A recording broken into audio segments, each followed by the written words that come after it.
All right, so we are getting ready to move into the first keynote of the day, and very pleased to introduce to you Mary Devaney. Mary Devaney has been involved with telemedicine activities since 1993, when she served as the statewide telemedicine activities coordinator for the state of South Dakota. She is currently the director of Avera Telehealth, one of the region's leading telehealth programs, and of the new Great Plains Telehealth Resource and Assistance Center, or TRAC, which provides assistance and direction to organizations learning more about telehealth. There's a fuller biography in your binders, and there's also a copy of her slides. Please help me to welcome Mary. Thank you so much, Mary.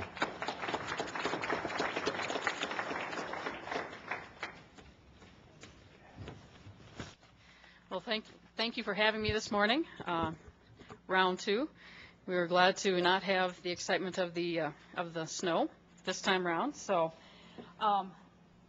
I'm to visit with you a little bit about kind of the future and the potential for telehealth, not only in Colorado, but really in our area and the nation as a whole. This is not the next storm that's coming over the mountains, but it really is kind of a picture really of, I think, what we've all been dealing with recently. The economy and really, therefore, healthcare has been in a bit of turmoil. We've been kind of somewhat twisting and turning out of control a little bit. At least that's how it's been kind of feeling a little bit, at least to us. I'm going to see if I can move this a little. I feel like I'm going back and forth here, so I'm going to, no, I don't want to do that. Here, we're going to do it this way. Uh-oh, just lost the, sorry about that. That's, otherwise right. I'm going back and forth, and so that's, so we'll just do that. Here.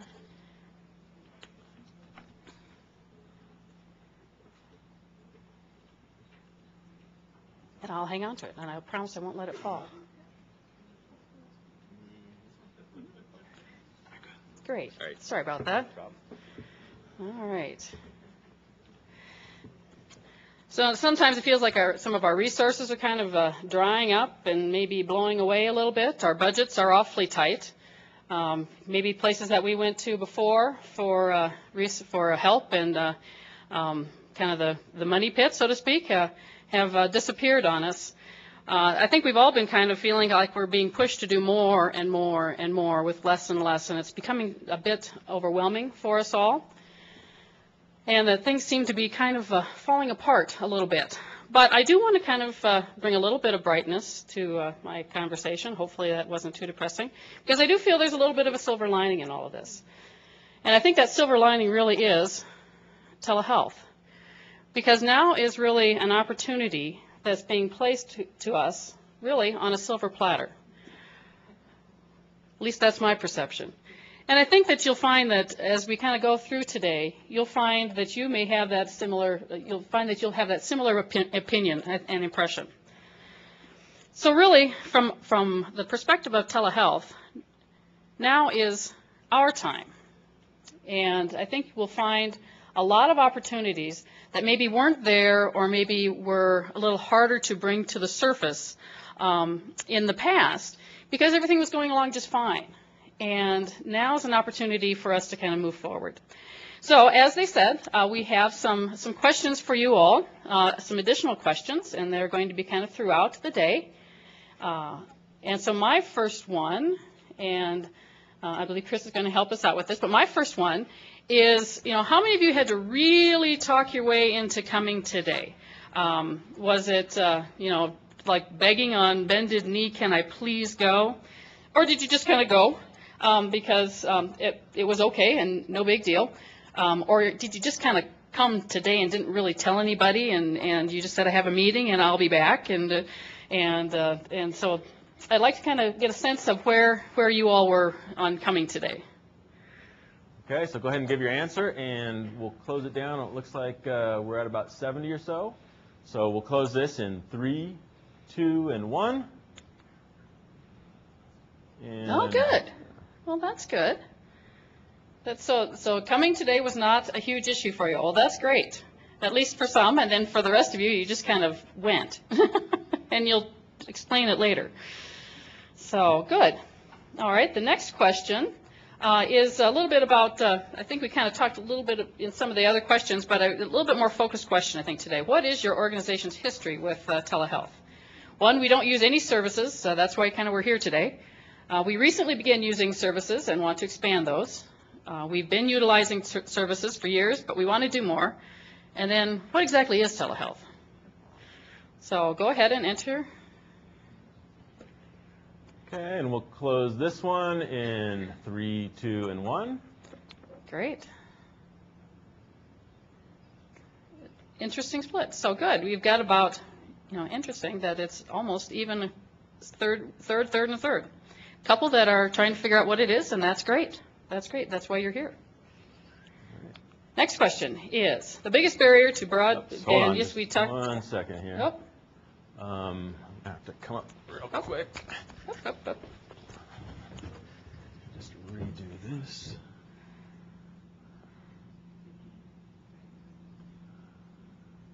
There we go. Okay, great. The biggest barrier for the broader use of telehealth in Colorado is reimbursement, network connectivity, equipment, provider participation, patient interest, organizational support, or just simple lack of understanding. I know you can only pick one. Sorry. Sometimes there may be multiples, but.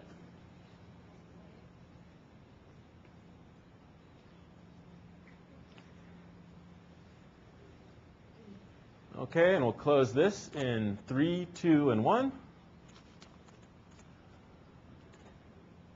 Interesting.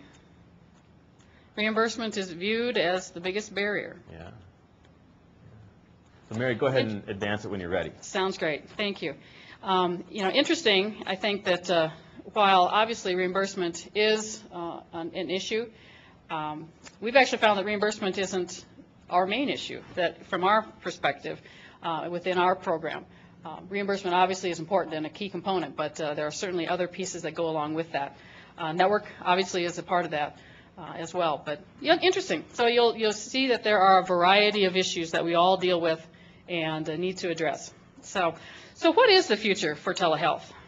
I think that's the piece that we're all kind of trying to figure out. And I like to say that there's a very bright spot. I think telehealth has a very bright future. There are some things that are going on that I think have helped to build this positive environment for telehealth. We've got a lot of remote connectivity. We are getting everybody more wired. They aren't necessarily all wired yet, but it's certainly improving. A lot of our network clinical devices are networked. Our clinical devices are networked. So there are a lot of those things. That technology is in place. The piece that's interesting, I think, that's really kind of aiding this growth as well in interest in telehealth is the critical provider shortages. I think as we kind of are all understand, provider shortages are what we are dealing with regularly. And so I really believe that is a nice recipe for telemedicine and telehealth. The feds have also cracked open the piggy bank a little bit. At least that's what they're implying. And the opportunities are here for us to grow and to get into telemedicine and telehealth activities. And so I think it's interesting because telemedicine and telehealth have been specifically mentioned in many of the stimulus packages and many of the plans. And so I think it's something to keep in mind as we're moving forward. So the issues we are dealing with in healthcare are really varied and many. These are some of the things that, and obviously this is not the only list of issues, but these are some significant issues that we deal with. And if we make the right moves, I think we can address many of these issues with telehealth. So how does telehealth make an impact in these areas? First of all, we want to talk about the expenses. I'm going to see if I can, okay, that's secure. Some of the things that we really need to deal with, obviously, that we're all focusing on, especially our administrators, are expenses. This is kind of the area that is the first and foremost in many people's minds. And it's expenses from a variety of different areas, different avenues. Now, I'm going to go back here. The patient, the provider, the healthcare facility, as well as the healthcare system